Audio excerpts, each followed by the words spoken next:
buongiorno, ben ritrovati con Focus TG sempre in diretta. L'altro giorno insulti sessisti a Cittadella che hanno portato a un daspo di 5 anni per un genitore che aveva insultato durante una partita di basket l'arbitra,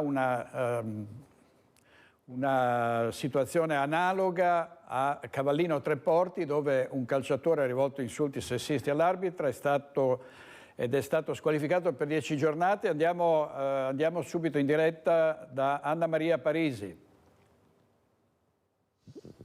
Eccoci, buongiorno direttore, buongiorno ai telespettatori. 10 giornate di squalifica al centravanti del Cavallino Calcio che sabato avrebbe insultato l'arbitro, il direttore di gara, una ragazza. Le donne è meglio che stiano a casa a lavare i piatti. Questo il presunto insulto rivolto al direttore di gara, che però sembra partito però dallo spogliatoio. Così la squadra di calcio che fa cerchio attorno al giocatore, che non si trovava nemmeno in spogliatoio nel momento in cui sarebbero partiti questi insulti sessisti, dicono dalla società. Ma adesso società che tra l'altro ha intenzione anche di scusarsi con questo direttore di gara. Con me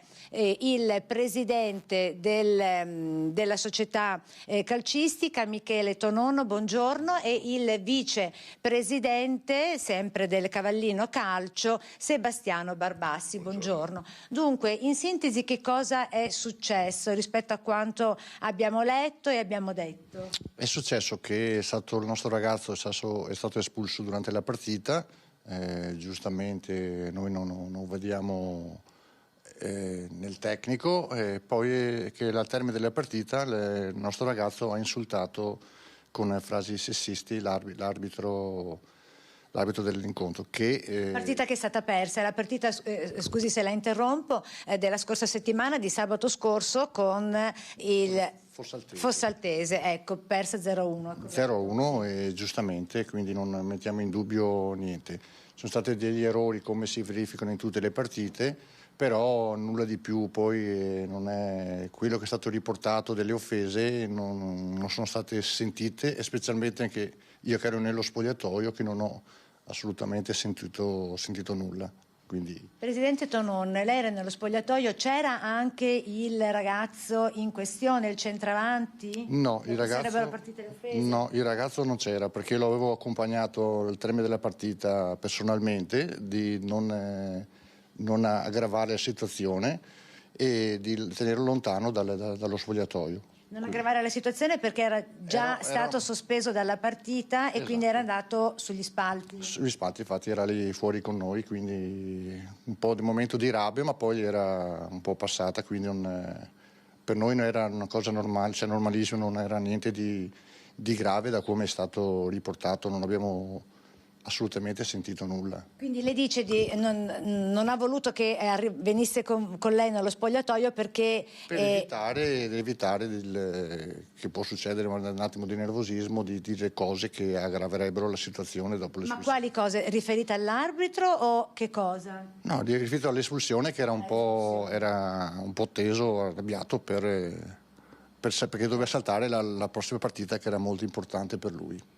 Ecco, vicepresidente Sebastiano Barbassi, dunque questa è un po' la sintesi di quanto è successo. Quindi il presidente era in spogliatoio nel momento in cui sarebbero partiti questi insulti, però il ragazzo, il giocatore, il centravanti in questione non era presente nello spogliatoio. Dallo spogliatoio riferisce chi che avrebbe sentito questi insulti nei confronti dell'arbitro? Beh, è l'arbitro che a fine partita redige quello che è successo durante lo svolgimento della partita e poi lo porta in federazione. Lì a quel punto hanno valutato quello che l'arbitro ha riportato, e l'arbitro ha riportato che ha sentito uscire dallo spogliatoio della nostra società questa frase: riconoscendo la voce del nostro giocatore.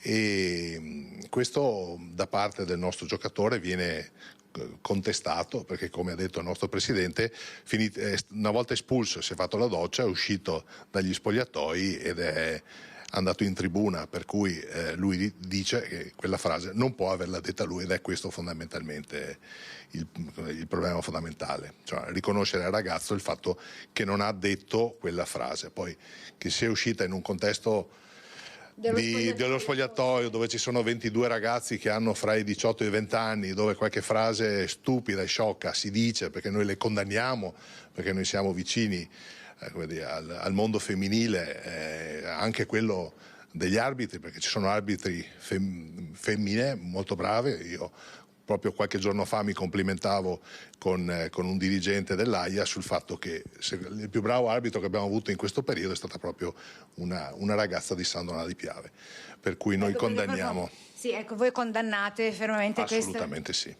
E dunque, in sintesi, 3 le cose ora che restano da fare. Avete cercato l'arbitro di San Donà di Piave a sua volta per estendere le vostre scuse come società? Sì, abbiamo cercato con gli strumenti che abbiamo a disposizione, che sono quelli dei social. Abbiamo cercato, se l'arbitro, signora Alessandra, ha voglia di incontrarci, Calcio Cavallino naturalmente è ben lieto di porgere le scuse personalmente, e anche un fiore che fa sempre bene. Questo è quello che vorremmo fare, dopodiché la giustizia avrà il suo corso, ma il rapporto personale va al di là di tutto il resto.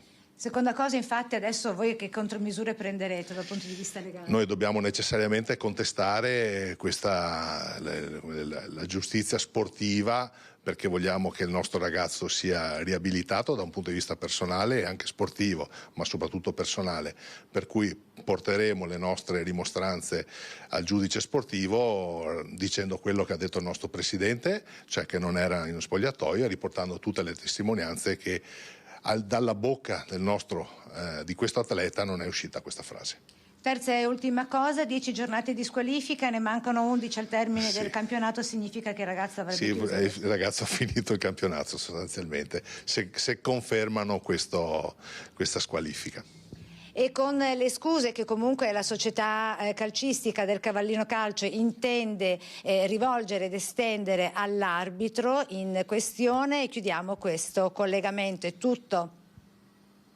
Anna Maria Parisi da Cavallino Treporti ai suoi ospiti. Vediamo un titolo del Corriere del Veneto che riguarda Giulia Cecchettin. Elena, la sorella, dice: se Filippo fosse stato violento con Giulia, lei non me l'avrebbe raccontato per paura di deludermi, e questo conferma il carattere molto, molto buono, molto dolce di Giulia, che si preoccupava di tutti, a iniziare dall'uomo che poi l'avrebbe uccisa, ma anche nei confronti della sorella era sensibile e in questo caso non voleva deluderla. C'è una mozione per Giulia Cecchettin del consigliere comunale di Vicenza Jacopo Maltauro per istituire un albo di volontari contro la violenza sulle donne. Sentiamo Luisa Bertini.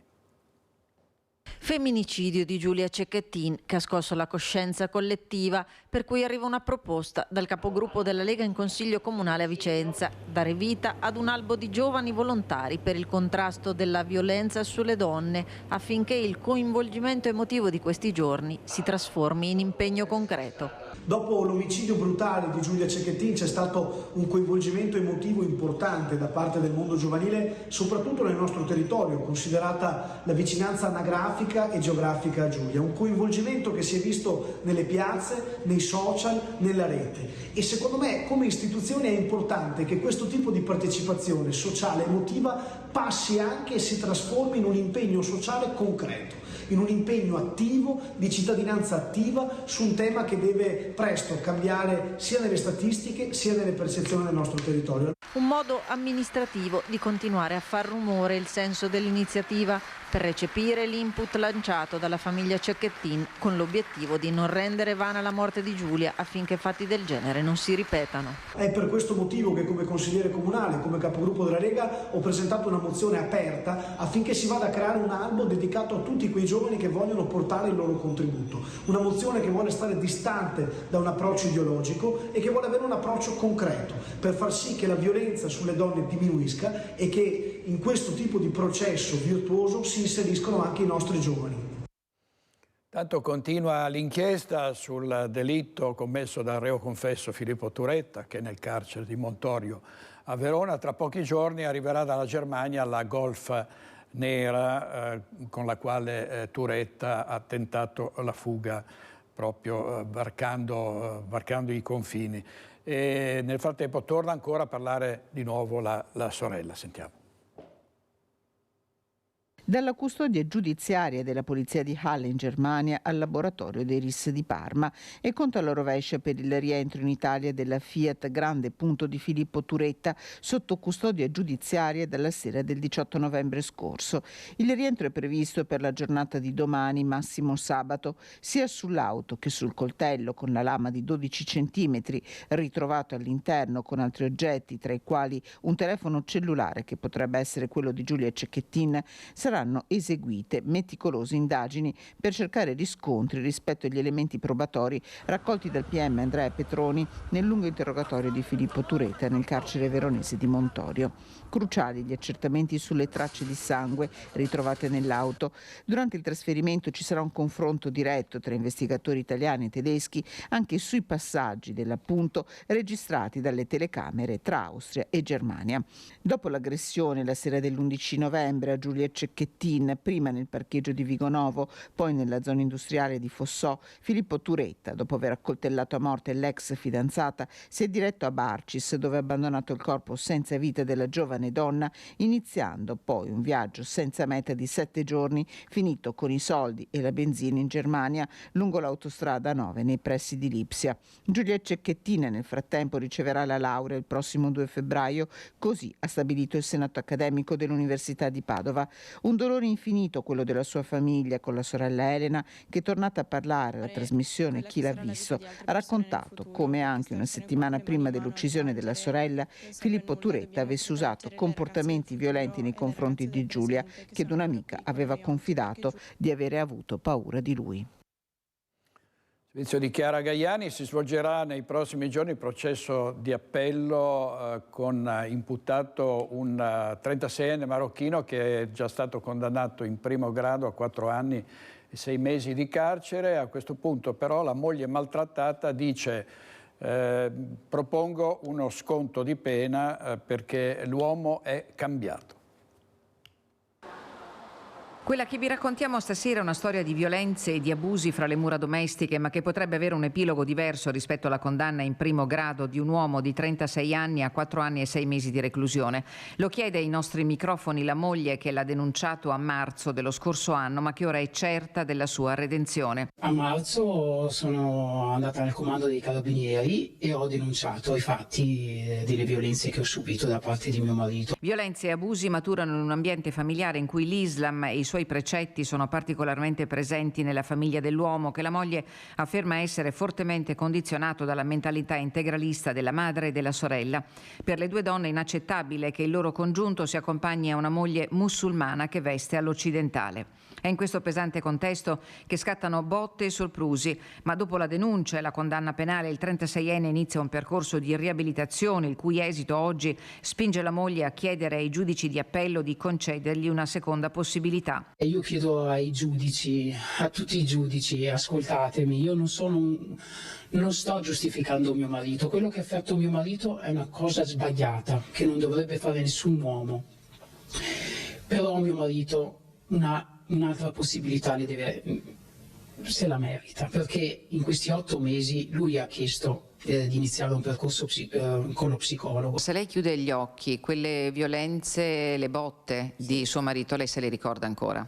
Sì, io me le ricordo, cioè sarei falsa a dire che non me le ricordo, però ci sono tantissime cose di mio marito stupende, cioè che mi fanno non cancellare ma chiudere un occhio e andare avanti e a credere ancora nella nostra famiglia e a credere che mio marito veramente sta cambiando e vuole cambiare e ha bisogno solo di una mano. Una mano è l'auspicio della donna che la Corte d'Appello di Venezia, alla quale la difesa ha fatto ricorso, potrebbe tendere a suo marito con uno sconto, una sostituzione della pena dal carcere ai domiciliari.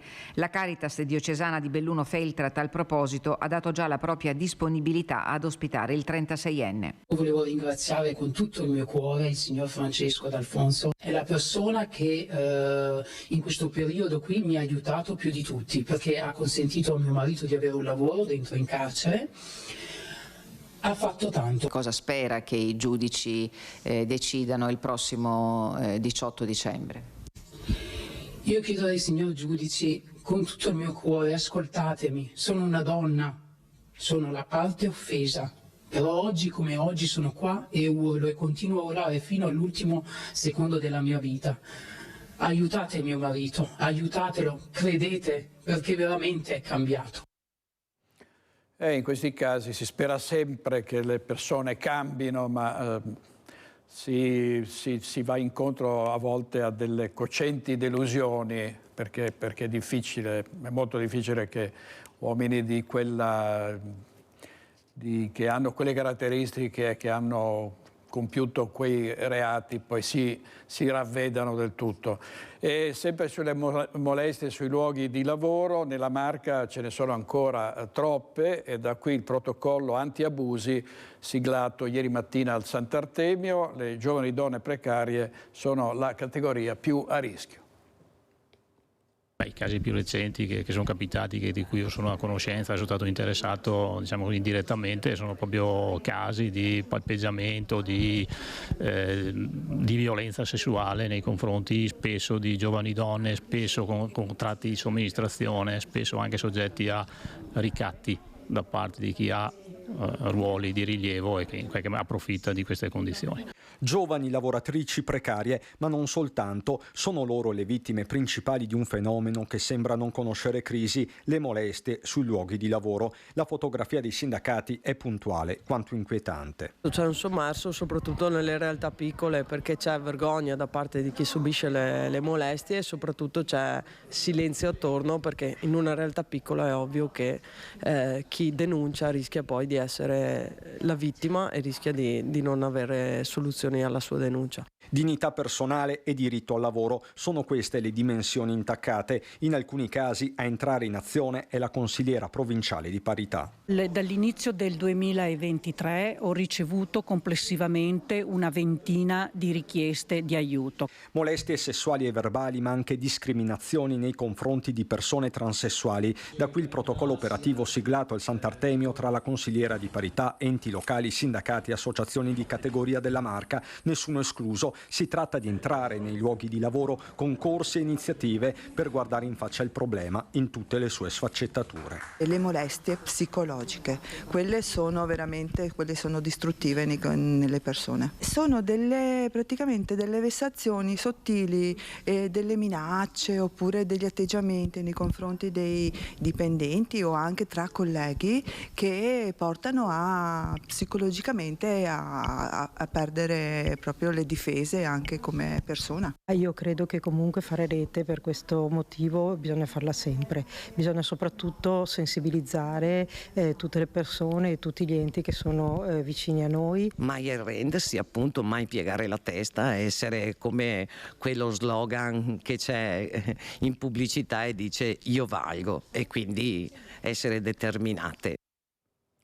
Ancora un gravissimo incidente sulla A4, la Venezia-Trieste, nel tratto maledetto Portogruaro-Cessalto. Il sindaco di Cessalto esasperato, anche perché adesso i tir sono stati dirottati in mezzo al paese, dice sto per riconsegnare la mia fascia al prefetto. Andiamo subito in diretta da Marta Marangona. A te Marta.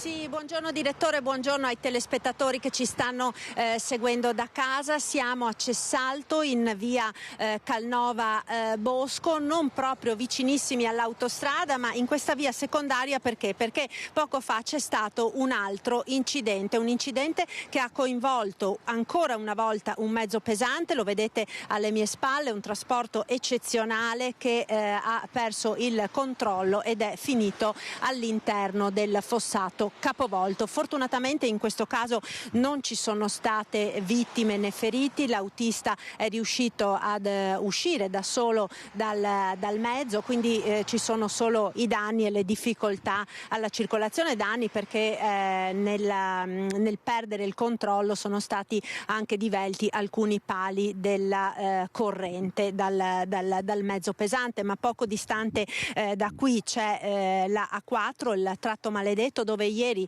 nel tardo pomeriggio si è verificato l'ennesimo incidente. La dinamica è sempre la stessa, tamponamento tra mezzi pesanti, 5 i mezzi pesanti coinvolti, un giovane autista croato 23 anni ha perso la vita, altri 2 sono rimasti feriti. Qui con me c'è il sindaco di Cessalto, Emanuele Crosato.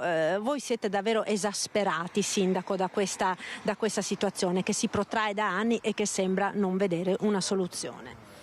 Buongiorno a tutti, sì, sono stati 2 giorni difficili. Ieri abbiamo avuto ben 2 incidenti, uno prima sempre sulla 4 in quel tratto cosiddetto maledetto e poi la sera dove purtroppo abbiamo pianto anche una vittima.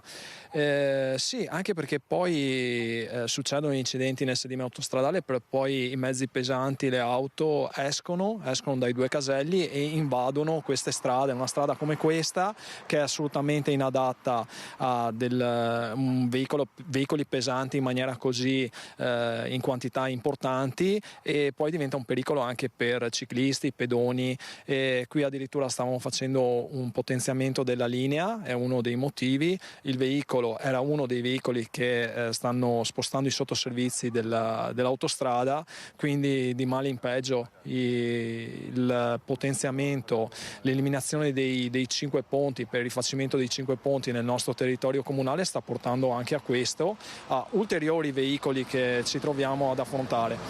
Bisogna avere più risorse per mettere a posto queste strade già che abbiamo, la viabilità ordinaria, magari pensare un po' meno a fare tipo la via del mare, ma pensare a mettere risorse qui dove servono, assicurarci che i lavori in autostrada vengono portati a termine e avere anche risorse da investire come comune nel personale, perché ieri fortunatamente avevo i vigili urbani e grazie all'aiuto costante delle forze dell'ordine e dei carabinieri, però non sempre ho dei vigili in servizio che posso dire guarda, andate a gestire il traffico nel caso di incidenti. Ecco, voi denunciate come comune di Cessalto, ma anche con i sindaci dei comuni vicini, quelli del Veneto orientale, da Porto Gruaro fino a San Donà di Piave, questa situazione ormai insostenibile e ingestibile. Giusto un anno fa eravate scesi a Roma per protestare dicendo faremo le barricate, è passato un anno, che cosa è cambiato? È cambiato molto poco, abbiamo avuto le risorse per rifare il ponte dell'ANAS, quello sulla Triestina, che è una delle arterie laterali alternative all'autostrada, ma in queste strade praticamente nulla, non abbiamo avuto nessuna risorsa. Gli interventi che stiamo facendo sono interventi fatti con risorse del comune, anche in una strada provinciale come questa, e quindi siamo affranti. Io sono affranto e sto anche pensando di dare le dimissioni come sindaco, perché è inutile rimanere qui a fare il commissario, a vedere queste cose e non poter far niente per i miei cittadini. Ecco, qui con me, direttore, c'è anche Don Mauro. Don Mauro è il parroco di Cessalto e in questi anni si è sempre impegnato in prima persona per questo problema degli incidenti stradali. Sua l'iniziativa della messa per ricordare i caduti dell'autostrada 4 a ridosso appunto del casello autostradale. Don Mauro, questo è un problema che voi sentite particolarmente perché coinvolge davvero tutta la comunità del paese. Soprattutto le nostre famiglie che perdono figli troppo teneri di età, famiglie appunto terrorizzate di dire come faccio insegnare l'autonomia a mio figlio dell'auto, dell'andare a piedi, dell'andare via con un motorino, che non si sa mai cosa può capitare a mio figlio. Ecco che abbiamo realizzato questo adesivo che dice: tu sei bravo, ma attento che con la tua spensieratezza potresti causare delle conseguenze brutte e pericolose. C'è da precisare che appunto, essendo senza piste ciclabili, punti di accesso eccetera, dobbiamo metterci in sicurezza. Il Salmo 49 dice: non confidare solo in te stesso, quindi dobbiamo veramente confidare nel mettere in sicurezza a tutte le età, giovani, bambini, adulti, anziani.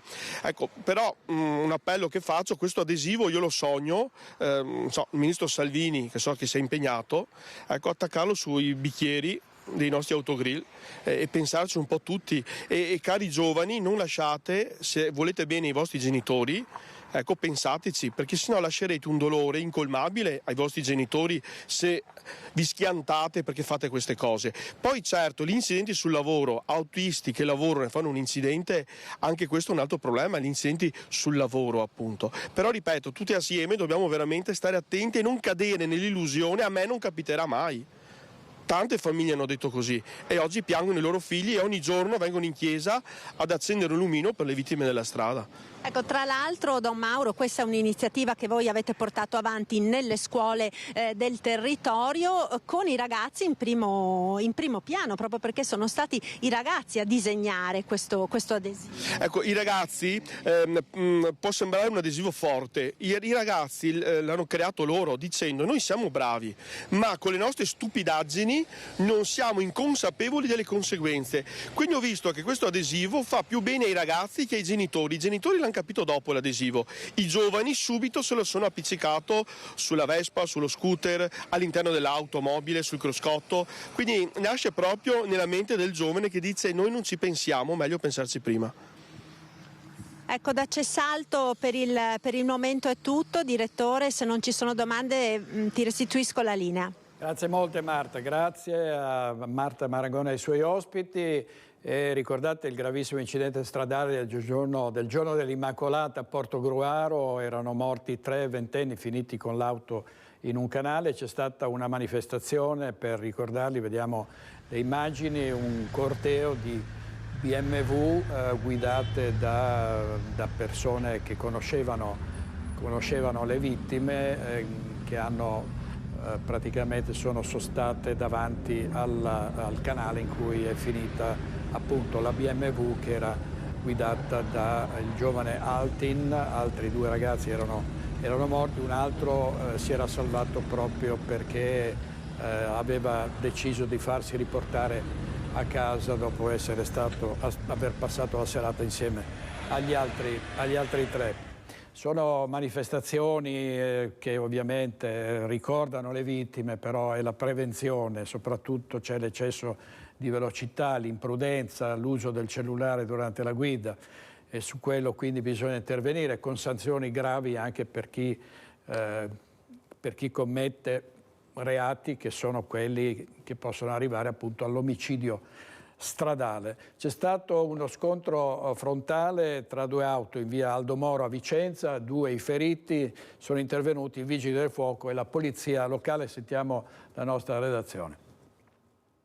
Incidente frontale sul cavalcavia di via Aldo Moro stamattina intorno alle 6:40, uno scontro tra 2 auto che ha portato ad un bilancio di 2 feriti. Intervenuti i vigili del fuoco che hanno messo in sicurezza i mezzi, mentre i 2 automobilisti sono stati presi in cura dal personale sanitario del SUEM e trasferiti in pronto soccorso per ulteriori accertamenti. La polizia locale ha deviato il traffico ed eseguito i rilievi del sinistro al fine di ricostruirne la dinamica, ma in nottata attorno all'1:30 i vigili del fuoco sono intervenuti per un altro incidente in viale Dalviano, in città, all'altezza di Porta Santa Croce, dove un'auto, secondo le prime ricostruzioni dei vigili del fuoco, dopo aver urtato un palo è finita contro un altro veicolo, entrambi illesi i conducenti. La proposta di intitolare e dedicare una statua a Giulia Cecchettin a Padova, se ne sta parlando molto, ci sono anche iniziative, anche polemiche come quella di un'associazione che dice: ma dobbiamo farci ammazzare come donne per ottenere un riconoscimento? Sentiamo in diretta da Prato della Valle, credo, Chiara Gaiani. A te Chiara. Direttore, buongiorno ai tuoi telespettatori. In realtà ci troviamo in Piazza Duomo proprio per permettere alla nostra ospite, che ringraziamo, Cristina Chiesura dell'associazione Mi Riconosci, poi di andare all'università dove presenteranno un interessante censimento di cui ti parlerò subito. Però prima partiamo dal punto che proprio hai spiegato tu, e cioè si è parlato all'indomani del funerale di Giulia Cecchettin, che abbiamo raccontato in diretta con grande dolore martedì scorso, di dedicare una statua alle vittime di femminicidio. L'associazione Mi Riconosce ha lanciato una petizione per riportare il tema sul fatto che di statue di donne in Italia ce ne sono pochissime e non è giusto che venga dedicata una statua solo quando una donna purtroppo è vittima di violenza efferata. Che cosa chiedete? Chiedete proprio un cambio di mentalità, Cristina Chiesura? Sì, vorremmo anche iniziare ad accendere un riflettore su una problematica che è quella della rappresentazione della donna. Noi l'abbiamo fatto tramite un censimento che ha dato frutto ad una mappa che trovate sul sito di Mi Riconosci, dove sono censite tutte le statue, quelle fino ad ora trovate, sempre in aggiornamento, delle statue su suolo pubblico italiano, e da qui poi è nata anche una pubblicazione. Vogliamo accendere questo riflettore perché la rappresentazione della donna è veramente a livelli atroci. La donna è sessualizzata oppure appunto rappresentata solo come ancella dell'uomo, rappresentata sempre un gradino sotto l'uomo, e quindi vedere come vengono rappresentate le donne in Italia è un modo per prendere coscienza di certe tematiche, e secondo noi non è il modo migliore per affrontare il problema rappresentare le donne solamente quando sono vittime. Abbiamo nel nostro passato delle donne molto importanti che non vengono ricordate o vengono ricordate in maniera non positiva come rappresentazione, e questo tema è stato sollevato anche a Padova un anno fa con la questione di Prato della Valle. Certo, dove si parlava di dedicare una statua quantomeno a Elena Lucrezia Cornaro Piscopia, esattamente. E questo ha un legame forte comunque con il fatto dolorosissimo del femminicidio di Giulia Cecchettin, perché è necessario proprio un cambio di mentalità che parte anche dalla rappresentazione, che in realtà non è solo artistica, perché voi chiedete una presa di coscienza collettiva nella vostra petizione. Sì, noi vorremmo che nel momento in cui si arrivi, se si arriverà mai a questa nuova statua di figura femminile a Padova, questo sia frutto di un lavoro partecipato e di un lavoro che passa tramite la cittadinanza, perché la cittadinanza innanzitutto deve prendere coscienza di questa mancanza, deve prendere coscienza di come vengono rappresentate le donne del proprio passato, e deve prendere coscienza anche del fatto che ci sono donne da rappresentare, e sicuramente non in una certa maniera, però è possibile, è stato fatto anche da altre parti fortunatamente, è possibile fare un lavoro davvero che parta dalla cittadinanza, perché alla fine i monumenti devono parlare del nostro passato e alla cittadinanza, altrimenti non servono a niente. Ecco, ti dicevo un censimento che è un lavoro che l'associazione Mi Riconosci sta portando avanti, sta facendo conoscere anche all'università, dove Cristina Chiesura scapperà appena finito il collegamento. Sì, noi stiamo girando per l'Italia presentando i dati di questo censimento e del nostro libro.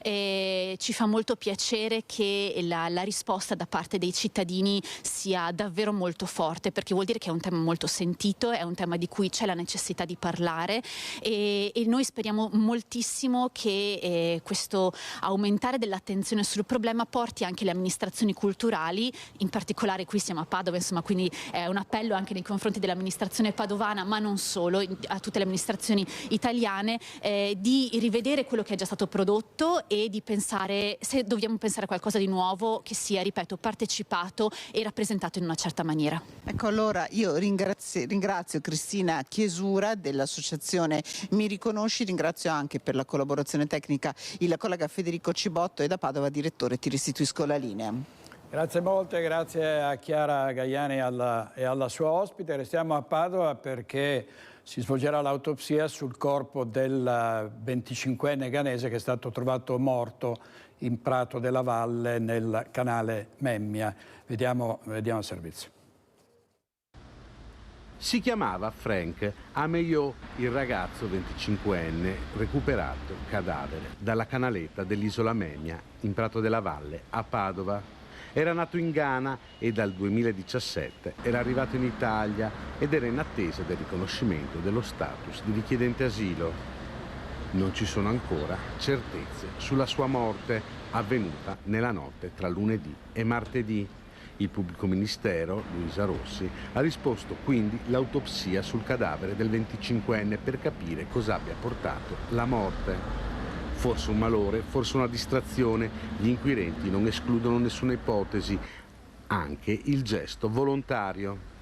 Il ragazzo, seguito per diversi mesi dai servizi sociali del comune di Padova, era stato supportato nel suo percorso di inserimento. Aveva infatti un lavoro e un alloggio nel veneziano. Era arrivato, poco più che maggiorenne, nel nostro paese in cerca di un futuro migliore. Incappato nel giro del lavoro nero, era stato aiutato da una cooperativa che insieme al comune di Padova lo aveva aiutato a trovare un impiego in un albergo di Caorle. Era rimasto residente nella città del Santo, però, che frequentava abitualmente. Resta da capire perché non abbia fatto ritorno nel veneziano e perché avesse deciso di passare la notte in Prato della Valle. Anche l'amministrazione cittadina, per voce dell'assessore Margherita Colonnello, ha espresso il suo cordoglio per la morte del giovane. Siamo molto scossi per quanto accaduto, ha detto Colonnello. Si trattava di un ragazzo fragile che abbiamo cercato di accompagnare al meglio possibile. Toccherà ora agli inquirenti capire le dinamiche di questa tragedia. Servizio di Francesco Rattai, vediamo un titolo della Tribuna di Treviso, la tessitura Monti di Macerata, 101 licenziati da gennaio. In questi giorni stanno arrivando le comunicazioni ai lavoratori, soltanto in 16 saranno riassorbiti dalla nuova società. E continuano i raid dei ladri, c'è un'emergenza furti a Villanova di Campo San Piero, la prefettura ha deciso di aumentare il controllo del territorio. Oltre a carabinieri e agenti della polizia locale, a controllare il territorio arrivano anche i reparti del nucleo anticrimine della Polizia di Stato. A deciderlo il Comitato Tecnico per la Sicurezza e l'Ordine Pubblico riunito in prefettura a Padova. La disponibilità a un potenziamento della presenza di forze dell'ordine sul territorio è arrivata dal questore di Padova, Marco Dorisio. Le pattuglie del nucleo anticrimine della Polizia andranno ad affiancarsi ai carabinieri e gli agenti della Polizia locale della Federazione del Campo San Piero, che hanno intensificato i passaggi in tutto il comune dopo la recrudescenza di furti e tentati furti in abitazione. Non sono mancati una serie di episodi anche nei giorni scorsi. Una banda formata da 4 persone almeno che sceglie le prime ore dopo il tramonto per entrare nelle case e fare razzia e che spesso ha agito anche con le famiglie all'interno. 10 giorni fa l'episodio più grave, quando un malvivente non ha esitato a prendere a colpi di bastone sulla schiena un cittadino uscito in strada per cercare di allontanare i banditi. I ladri nella notte a Preganziola, nel mirino sono finite diverse auto, migliaia di euro di danni e sullo sfondo c'è il mercato sommerso dei pezzi di ricambio, furti anche in zona San Giuseppe a Treviso. Stamattina ci siamo svegliati e abbiamo visto il vetro della macchina sfondato. Ci siamo avvicinati e abbiamo visto all'interno tutto rotto praticamente. Hanno tolto il cruscotto e ci hanno portato via tutti i pezzi che sono riusciti a portare via, tipo l'autoradio, l'accensione della macchina, il pulsante dell'accensione. Un elenco lungo e amaro con danni per migliaia di euro. Questo è il risveglio di alcuni residenti di Preganziola, dove bersaglio dei ladri sono state auto di gamma medio-alta, BMW in particolare, parcheggiate davanti ai luoghi di residenza. Sullo sfondo probabilmente il mercato parallelo dei pezzi di ricambio. Valentina Canziani a Preganziola è un volto noto del commercio. Noi abbiamo fatto denuncia alle forze dell'ordine e niente, sembrerebbe che tra Preganziola e Mogliano hanno fatto diverse autovetture. E anche il BMW dietro di noi hanno portato via gli specchietti, il vetrino degli specchietti, però lui aveva l'allarme e quindi o erano di fretta perché abbiamo trovato anche degli attrezzi in macchina lasciati là.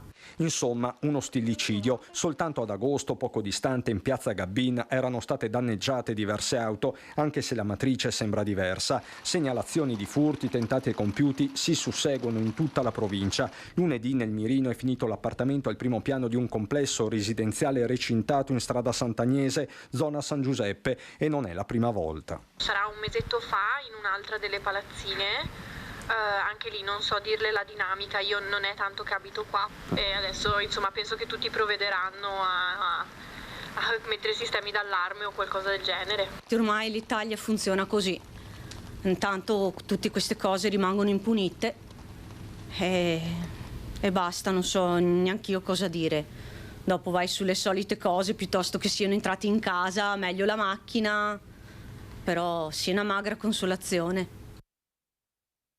E spesso i ladri non esitano a picchiare i proprietari delle case che vogliono svaligiare, in cui sono penetrati, e a volte non risparmiano nemmeno gli animali. È accaduto a Ponzano durante un tentativo di furto, hanno picchiato i ladri un cucciolo di cane che è stato ritrovato dopo 12 ore. Sono entrati da questa finestra? Molto probabilmente sì, ma c'è solo questo segno. I ladri tornano a Ponzano, agili, rapidi e organizzati, veri professionisti del furto a caccia di ori e contanti. Entrati in azione verso le 20:40 nei pressi di via Povegliano, i malviventi senza scrupoli, una volta introdotti in questa casa, hanno picchiato un cane di 7 mesi. Il cucciolo di pastore svizzero di nome Nimera è stato fortunatamente ritrovato dopo 12 ore di angoscia e ricerche anche sui social. L'edicolante di Ponzano ha trovato Nim ferito ed impaurito alle 7 del mattino seguente. L'abbiamo portato al veterinario, ha delle forti botte sulle anche, adesso è sotto antidolorifici. Quello che ci ha detto il veterinario, che ha confermato, è che molto probabilmente gli hanno tirato dei calci. È la seconda volta che i ladri si introducono in questa abitazione. Oltre ai pochi gioielli rimasti, hanno rubato persino magliette e pantaloni. Hanno scardinato questa porta, qui ci sono i segni. Di sopra, nelle camere, hanno svuotato tutto, buttato tutto per aria. Hanno portato via l'unico poco oro che mi era rimasto, anelli, bracciali, ricordi di famiglia. Era tutto soqquadro, tutto sottosopra, tutto ribaltato, armadi anche rotti. Nei giorni precedenti a Ponzano i predoni hanno svaligiato altre case. Il modus operandi è lo stesso, il che fa supporre che si tratti della medesima banda. Le precauzioni per evitare i furti sono sempre le stesse. Fare la massima attenzione, di accendere più luci possibili, veramente c'è da spaventarsi e al massimo di fare un passaparola e di non stare mai da soli. Cristina, nonostante la paura e la rabbia per il trattamento riservato al povero Nim, è ancora emozionata e felice per averlo ritrovato. Volevamo ringraziare tutti, perché io non sono ancora riuscita a rispondere a tutti i messaggi delle persone che appunto mi hanno scritto. Il servizio di Nicola ha marcato, e proprio ieri c'è stato un rapporto di zoomafie in cui si parlava di un aumento impetuoso dei reati contro gli animali.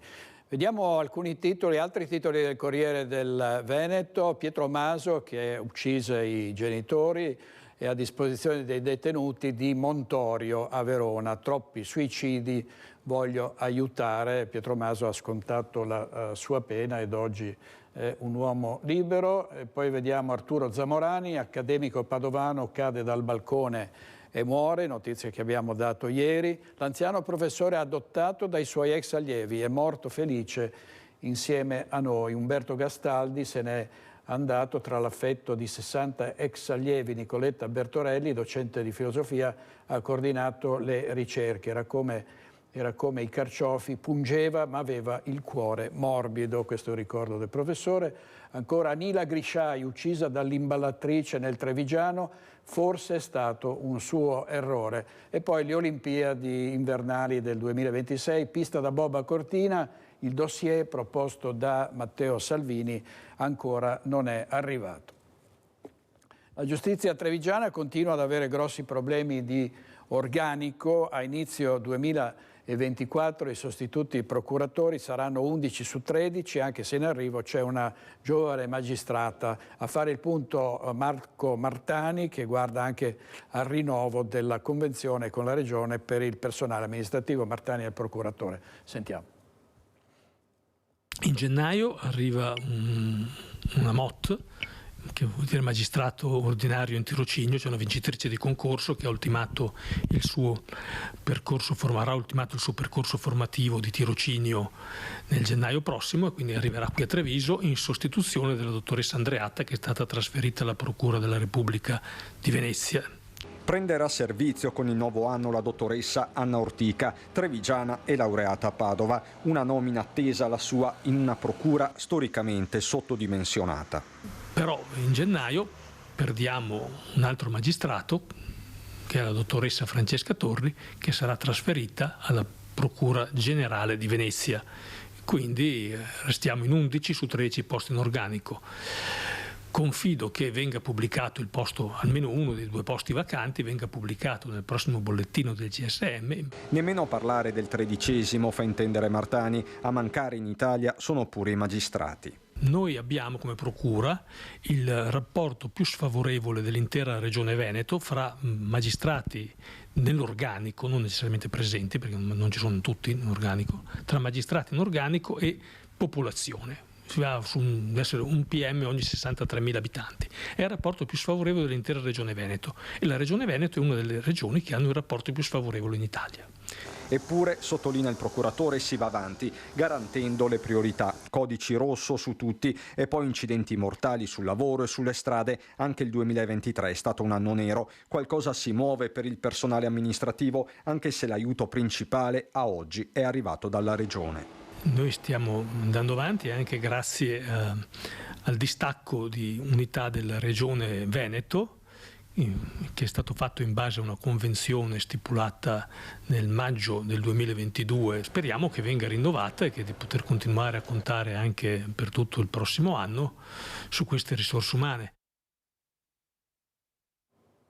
Luigi Perina è il nuovo presidente del Tribunale di Vicenza. Luigi Perina è il nuovo presidente del Tribunale di Vicenza, è stato nominato ieri all'unanimità dal plenum del CSM. Perina prende il posto lasciato da Alberto Rizzo, che da febbraio scorso ricopre l'incarico di capo di gabinetto del Ministero della Giustizia. Per il nuovo presidente Perina si tratta di un ritorno a Vicenza, dove dal 1992 al 2011 ha svolto la funzione di giudice del lavoro. Adesso andiamo a Venezia, dove ci sono persone che occupano le case che i veneziani affittano ai turisti, in genere con affitti brevi, e non solo bivaccano all'interno di queste abitazioni, ma in alcuni casi si è visto che organizzano anche festini e furti. Vediamo.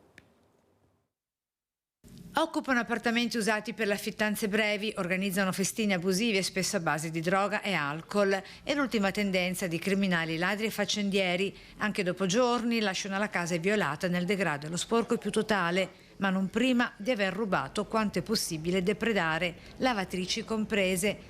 A Venezia città 3 i casi accertati ad oggi e riferiti all'ultima settimana, con numerosissimi tentativi di effrazione. Il Sestiere di Castello, da Santa Maria Formosa via Garibaldi, l'area più colpita. La denuncia della portavoce veneziana di Breve, associazione che riunisce i proprietari degli appartamenti che si occupano delle affittanze brevi, appunto. Pare che questi ultimi che sono entrati nell'appartamento di un signore di Milano abbiano fumato migliaia di sigarette, abbiano sporcato ovunque. Sono proprio violazioni, ma per atti vandalici e piccoli furti. Rubano, non so, la televisione o il forno microonde, cioè piccole cose. E con il danno alla beffa, con i proprietari delle case depredate anche nel mirino delle Leone da Sastiera. Sui social i proprietari con offese e insulti irripetibili vengono trattati alla steregua dei ladri vandali. Quindi attenzione, perché stiamo leggendo dei commenti piuttosto aggressivi dove la vittima, cioè il locatore, diventa carnefice praticamente di se stesso. Non ha molto senso tutto questo. Oltre a tenere alta la guardia, i consigli anti-intrusione, visto anche l'attuale periodo festivo. Suggeriamo di non lasciare comunque le chiavi all'interno della cassettina in questo periodo, perché è evidente che sono prese di mira da queste bande. Servizio di Anna Maria Parisi: sono stati denunciati dai carabinieri gli autori del danneggiamento all'installazione artistica contro la violenza di genere di Martellago, di cui avevamo parlato la scorsa settimana. Si tratta di un 25enne moldavo e di una 23enne. I due, ubriachi la notte del 6 dicembre, avevano sfregiato i supporti in polistirolo sopra i quali erano state poste scarpette rosse come simbolo del contrasto alla violenza di genere, ritrovate insieme ad altri pezzi sull'asfalto. L'individuazione dei giovani è stata possibile grazie alla testimonianza di alcuni commercianti della zona, oltre ai filmati delle telecamere del sistema di videosorveglianza comunale.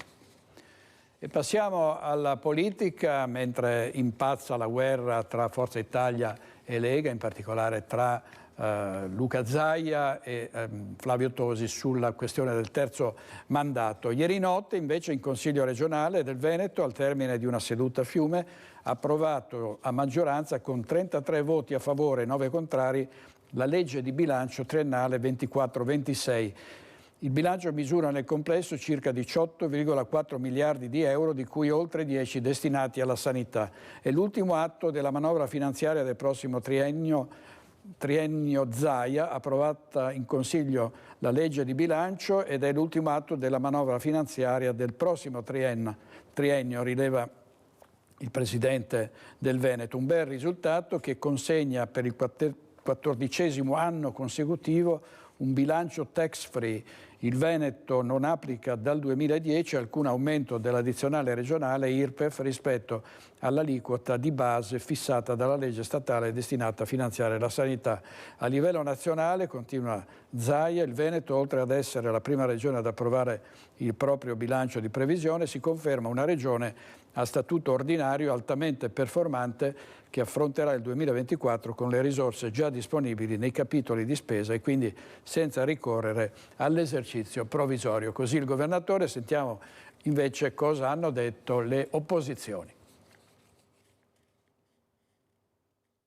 Qui manca la visione, qui non si affrontano quelli che sono i temi reali che negli ultimi mesi, anni, sono emersi. Un'inflazione galoppante, una situazione mondiale che sta mettendo in difficoltà le nostre imprese. Il periodo non è dei più facili neanche per una regione economicamente forte come il Veneto. Eppure la legge di bilancio presentata a Palazzo Ferrofini dalla giunta Zaia, secondo le opposizioni, non affronta i problemi dei cittadini, riducendosi per certi versi ad un mero esercizio contabile che manca di prospettiva politica e non dà risposte alle emergenze che si vivono in regione. L'emergenza sanitaria e sociale, l'emergenza dell'assenza di piani industriali per l'agricoltura e per rispondere all'emergenza siccità e le emergenze ambientali. E abbiamo richiesto che, così come il Presidente Zaia indebita la Regione del Veneto per le Olimpiadi con 85 milioni di debito, così faccia per investire in veri servizi e in una vera eredità per i veneti di oggi e del futuro. E a proposito di spese per le Olimpiadi, le opposizioni hanno approfittato della presenza in aula di Luca Zaia per consegnargli un singolare regalo di Natale.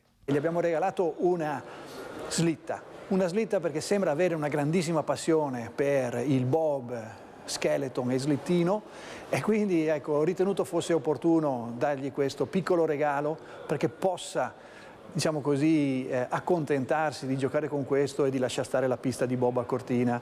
La manovra, peraltro, secondo le opposizioni, non gode neanche di particolare entusiasmo da parte dei consiglieri che la votano. La stessa maggioranza in questo bilancio non può fare emendamenti, cosa che trovo assolutamente insensata, in quanto è lo stesso Consiglio regionale ad approvare il bilancio della Regione, quindi è una maggioranza anche su questo divisa.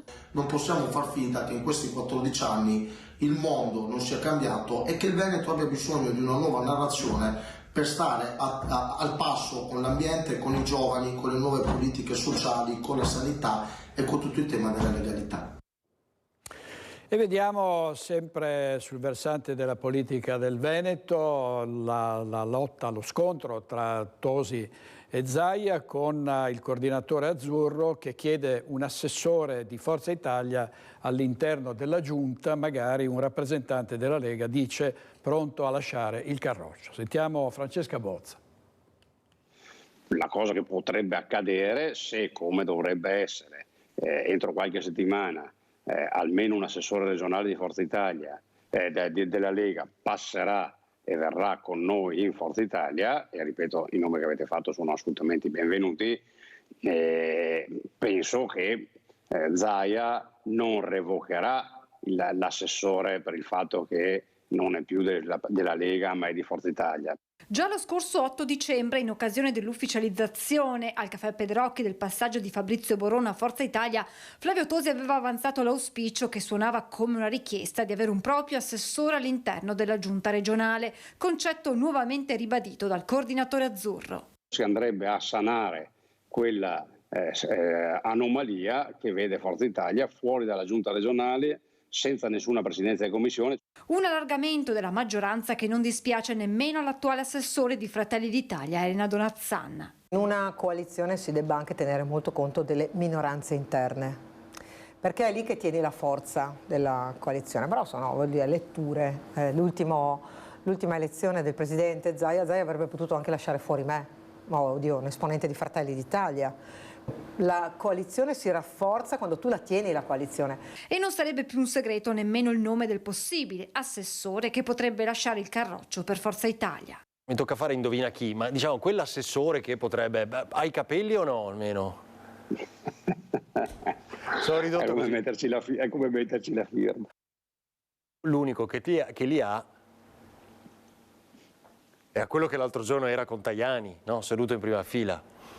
Beh, insomma, abbiamo presente tutti il fatto che l'assessore regionale Bottacin, che è un amico da 30 anni, sia venuto alla riunione pubblica indetta da Forza Italia. Dunque ancora poche settimane per capire se gli azzurri potranno avere un loro rappresentante all'interno della giunta regionale. Nel frattempo, per Flavio Tosi all'orizzonte potrebbe esserci una candidatura alle prossime europee. Se Antonio Tajani ritenesse che il sottoscritto può dare una mano a Forza Italia a raccogliere consensi in Veneto e Nord-Est, mi metto a disposizione. Abbiamo anche chiacchierato del fatto che potrei candidarmi io, ripeto, è una chiacchierata informale.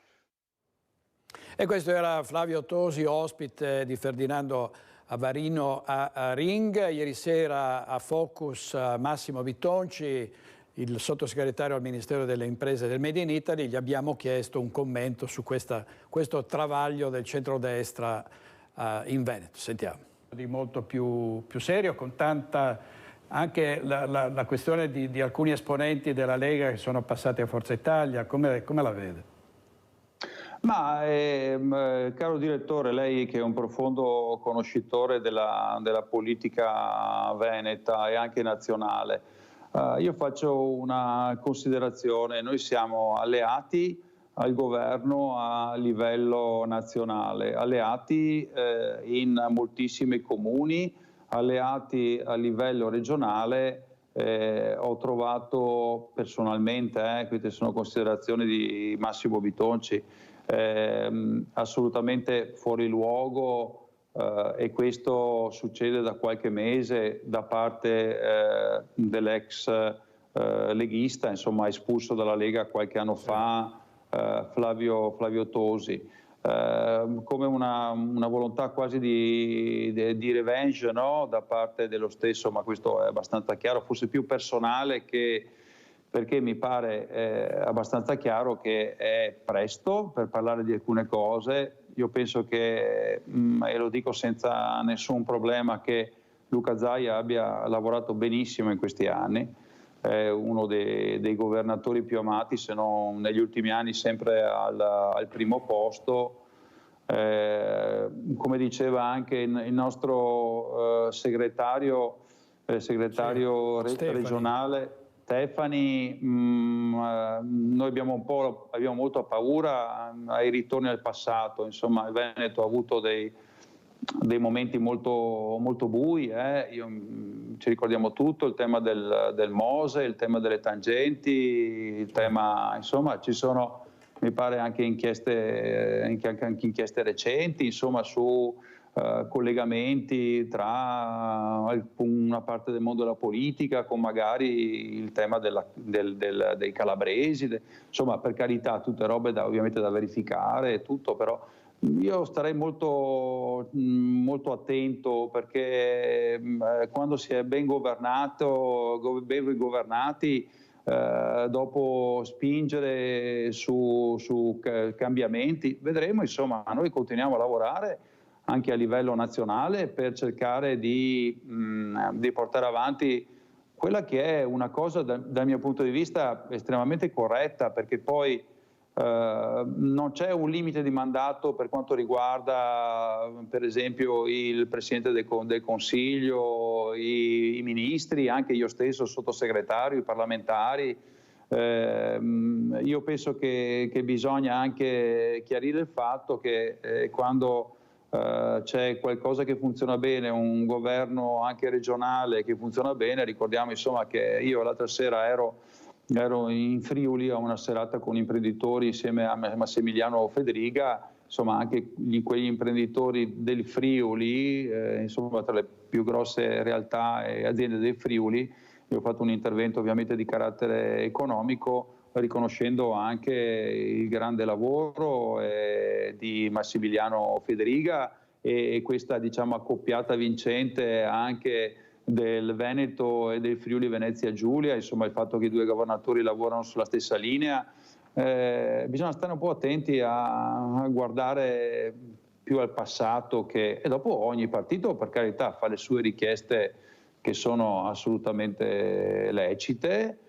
Poi vedremo insomma anche i risultati, vedremo quello che succederà. Ho trovato un po' fuori luogo, anzi molto fuori luogo, il fatto che un periodo c'è l'attacco alla sanità, un periodo adesso c'è l'attacco alle dichiarazioni degli anni passati, poi insomma in coalizione o si sta in coalizione o gli attacchi gratuiti è meglio evitarli.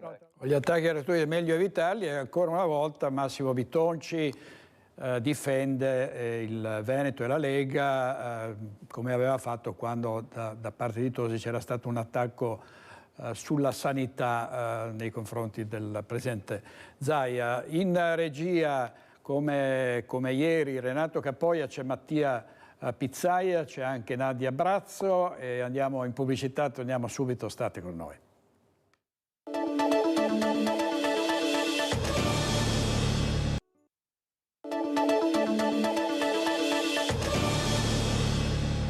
Diceva ieri Massimo Bitonci nella lunga intervista a Focus che il governo ha a cuore le imprese, in particolare quelle del nord-est, e intanto la Regione ha affidato a Veneto Sviluppo la gestione di oltre 550 milioni di euro da destinare alle aziende del Veneto. L'obiettivo è sostenere le imprese per continuare ad essere una regione traino dell'economia. Sentiamo Filippo Foes. La Regione ridisegna il sistema di governo delle risorse a sostegno delle imprese. Veneto Innovazione ha ricevuto dalla Giunta la gestione di oltre 550 milioni di euro da destinare ad aziende venete. Più di 310 milioni di euro di risorse regionali andranno a industria, artigianato, commercio e servizi precedentemente affidati a Veneto Sviluppo, cui si aggiungono circa 240 milioni di euro derivanti dalla programmazione FESR 2021-2027. Il rapporto che c'è fra noi e la Veneto Sviluppo è un rapporto diretto, è una nostra società.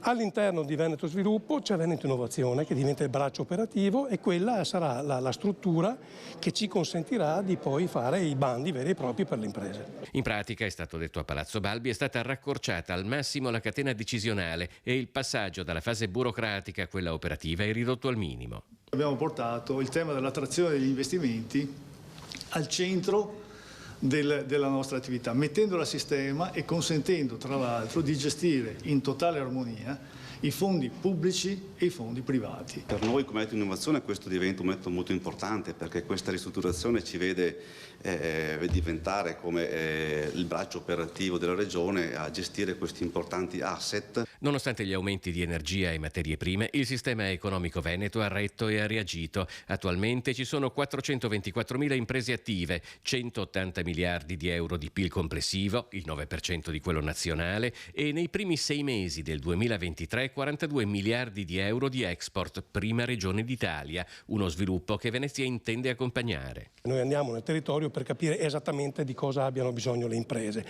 e dall'altra poi da un punto di vista operativo siamo in grado di dare risposte celeri perché non saltiamo una serie di passaggi. Oggi è tutto molto più diretto. Una notizia sul giornale di Vicenza che conferma l'alto tasso di illegalità sul versante del reddito di cittadinanza. 48 persone che lo percepivano indebitamente sono state denunciate. Vediamo il servizio della nostra redazione. Lo scandalo dei 450.000 euro di redditi di cittadinanza indebitamente percepiti nel 2023. Sono le Fiamme Gialle a svelare l'illecito e a denunciare 48 persone nel Vicentino. Circa l'80% delle posizioni esaminate sarebbe risultato irregolare. A questo si sommano i controlli degli ultimi mesi che hanno portato la Guardia di Finanza ad accertare e a bloccare contributi indebitamente richiesti e non ancora riscossi per altri 130.000 euro. Per molti cittadini stranieri l'illegittima fruizione del reddito di cittadinanza è dovuta alla mancanza del requisito della residenza in Italia da almeno 10 anni, di cui 2 in maniera continuativa. In altri casi invece sono stati scoperti richiedenti o percettori che non avrebbero avuto diritto al contributo perché in stato di detenzione, particolare omesso al momento della richiesta.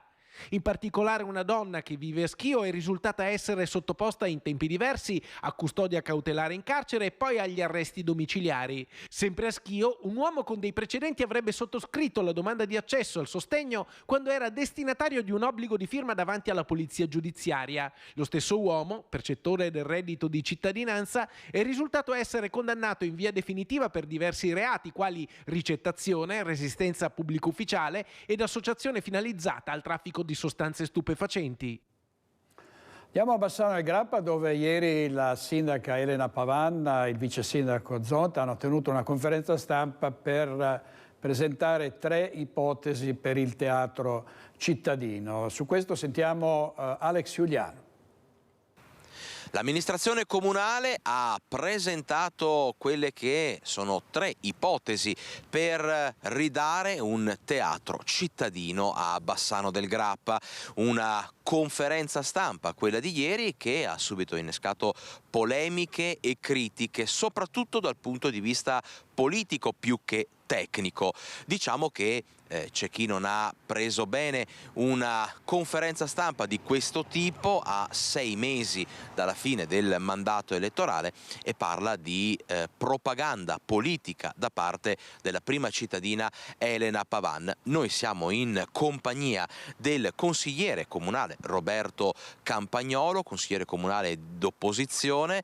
Io partirei proprio da una valutazione politica di quella che è stata la conferenza stampa di ieri dell'amministrazione comunale, perché abbiamo ascoltato quello che aveva detto, promesso la sindaca Elena Pavan nel suo primo discorso al San Bassiano nel 2020, garantendo una rapida risoluzione di quello che è un problema, un contenzioso che dura da anni a Bassano, quello del Teatro Astra. Sono passati 4 anni, mancano 6 mesi alle elezioni e adesso si parla di grandi opere come un nuovo teatro cittadino. È una conferenza stampa in linea con quelle fatte sempre da questa amministrazione comunale sui grandi temi. Qui siamo proprio al centro, no? Caffè Italia, ascensore, Teatro Astra, annunci ripetuti, disattesi. Quello che è più grave, molto più grave questa volta, è che mantiene quell'impostazione di non coinvolgimento preventivo della città sulle scelte, ma questa volta addirittura prendono in giro i cittadini annunciando il fatto che si aprirà una fase di condivisione, quando invece le scelte purtroppo sono già state prese. Ecco, facciamo chiarezza su questo, perché questo è un punto importante di quello che è tutta l'analisi che si può fare sulle 3 ipotesi e sull'annuncio fatto dall'amministrazione comunale. Perché? Perché il 21 dicembre in Consiglio l'amministrazione dovrà necessariamente esprimere una preferenza sulle 3 ipotesi che, ricordiamo, sono la riqualificazione, per farla breve, del Teatro Astra, la creazione di un nuovo teatro al parcheggio Le Piazze, oppure cestinare definitivamente il progetto Genius Center e costruire all'ex Polo Santa Chiara il nuovo teatro. Dicevamo, l'amministrazione ha indetto un coinvolgimento popolare, cittadino, per scegliere la soluzione da portare avanti, ma in realtà il 21 dicembre deve, per ragioni tecniche formali, esprimere una preferenza e scegliere già uno dei 3 progetti. No, hanno già scelto. nel senso che il programma delle opere pubbliche per il prossimo triennio, già presentato in commissione, arriverà in Consiglio Comunale, dovrà essere approvato. Lì c'è un'indicazione chiara sulle scelte di questa amministrazione, nel senso che lo prevede la norma per essere corretta la procedura. Questa cosa è chiara. Quello che è inaccettabile è il fatto che il sindaco ieri ai vostri microfoni dichiari che a gennaio si aprirà una discussione con la città. Cioè, noi votiamo il 21 dicembre, cioè una settimana da oggi, votiamo un documento dove la decisione è chiara, limpida, trasparente, ed è una decisione che probabilmente all'interno della maggioranza è stata presa da 2 o 3 persone. Io credo che la stragrande maggioranza dei consiglieri comunali neanche sappiano di cosa stiamo parlando, e che arriverà però in Consiglio Comunale, e una volta votato il programma delle opere pubbliche per il prossimo triennio la decisione è quella. Sinteticamente, in chiusura, allora come la definiamo questa uscita dell'amministrazione comunale della sindaca Elena Pavan? Promettere coinvolgimento cittadino popolare, ma in realtà avendo già, come dice lei, preso una scelta. Ma sono degli atti quasi di disperazione di un'amministrazione che è consapevole del fatto che sulle opere strategiche per la città non ha fatto nulla, e quindi tenta di buttare un po' di fumo, alzare un po' di polvere attorno a questa cosa che è evidente a tutti, per mascherare il fatto che purtroppo non riescono a decidere, e non riescono per incapacità dal punto di vista delle conoscenze delle procedure, ma anche per incapacità di decidere, portare a termine le decisioni strategiche per Bassano. Questo mi pare evidente sotto gli occhi di tutti. E noi chiaramente approfondiremo la questione proprio con l'amministrazione comunale, con la maggioranza, perché Bassano ha tutto il diritto e il dovere di conoscere come stanno le cose, e visto che insomma si è parlato tanto di necessità di chiarezza con i cittadini, faremo chiarezza. Grazie ad Alex Giuliano e a Roberto Campagnolo, e rivediamo diciamo, un sunto sulla conferenza stampa di ieri e quali sono le 3 ipotesi per il teatro cittadino dalle parole della sindaca Pavan. Sentiamo. Il teatro di Bassano se ne parla da tanti anni, tutti consapevoli del fatto che il cuore dei bassanesi porta verso il recupero dell'amato Astra. Ma da oggi lo studio di fattibilità delle alternative progettuali elaborato dai consulenti dell'amministrazione Pavan porta ad allargare il campo delle valutazioni a 3 diverse soluzioni tecniche. Ipotesi 1. Acquisto e recupero del teatro Astra per un costo complessivo stimato intorno ai 21 milioni di euro per 650 poltrone, un numero inferiore rispetto a quanto indicato nel piano dei fabbisogni, che parla di una struttura da 700-800 posti a sedere. Un'ipotesi che presenta delle difficoltà tecniche, è sconsigliata la realizzazione di piani interrati e risultano insufficienti gli spazi a disposizione, con la conseguente necessità di acquisire altre proprietà adiacenti. Ipotesi 2. Costruzione di un nuovo teatro da 732 poltrone e una torre scenica da 20 metri nell'area del parcheggio Le Piazze. Una struttura da circa 2000 metri quadrati, una soluzione tecnica più semplice che abbatterebbe anche i costi, portando la stima da 21 a 16 milioni di euro. Ipotesi 3. La terza soluzione prevede la realizzazione sempre di un nuovo teatro, ma all'interno dell'area ex polo museale Santa Chiara. Un'ipotesi che farebbe dire addio al Genius Center per lasciare spazio appunto alla sala teatrale. Stessi posti a sedere dell'ipotesi 2, ovvero 732, per una spesa di 18 milioni di euro. 3 ipotesi per un teatro dunque, ma adesso c'è da scegliere. L'amministrazione Pavan garantisce che verranno ascoltati i bassanesi, che saranno parte attiva e fondamentale nella decisione. Quello che desideriamo è presentare alla cittadinanza, alle associazioni culturali, agli appassionati questo studio. Questo avverrà il 12 di gennaio alle 17:30 in sala Chilesotti, per cominciare a stimolare il dibattito, capire qual è il sentimento della cittadinanza rispetto a quella che sarà la decisione da prendere. E la sanità in crisi, con liste d'attesa e problemi, e i cittadini a Bassano del Grappa soprattutto si lamentano della UL7 pedemontana. Sentiamo la nostra redazione.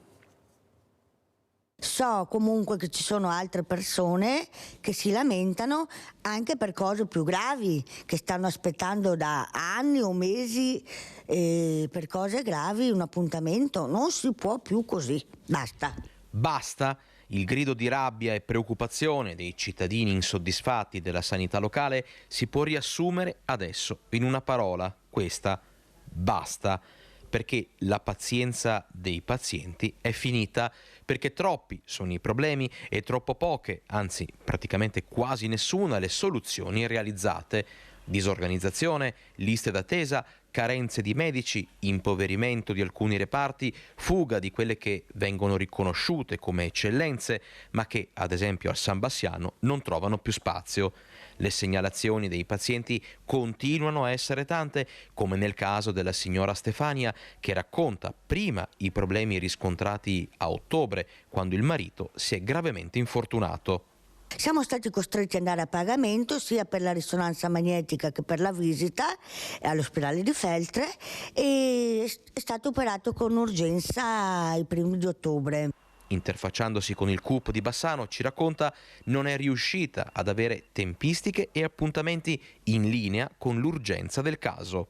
Nessuno si è sentito e soprattutto mi hanno detto che non se ne parla proprio in 10 giorni, che passeranno dei mesi, ma capirete che con uno che ha dolori atroci, dorme mezz'ora per notte, una spalla tutta distrutta dentro, abbiamo dovuto andare a pagamento.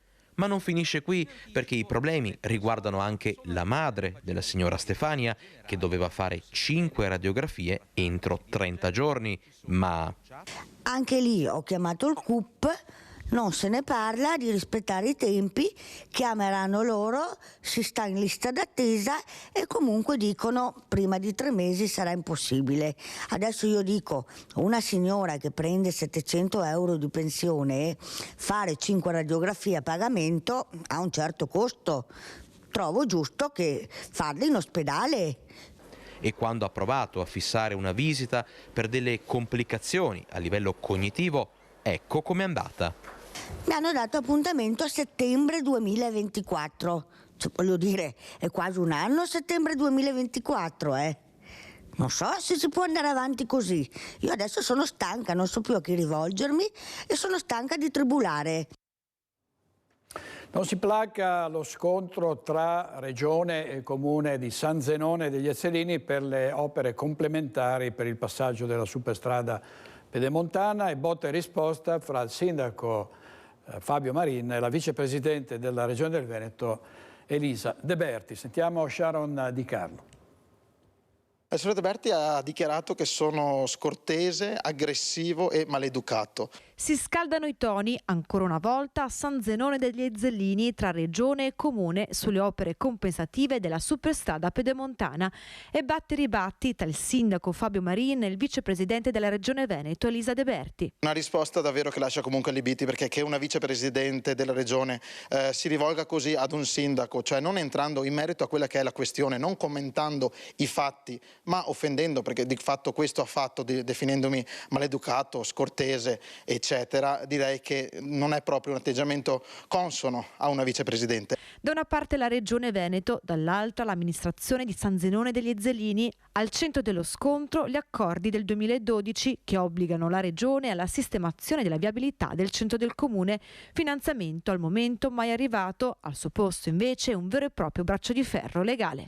La mia speranza è che ci si renda conto che non ha senso continuare con battaglie legali, che ci si fermi, che ci si metta a tavolino di nuovo a discutere e a trovare e a mettere a disposizione le risorse, perché come è stato detto le risorse ci sono, solo che a San Zenone in questo momento non vogliono darle. 2 minuti di pubblicità e ritorniamo qui, grazie, state con noi.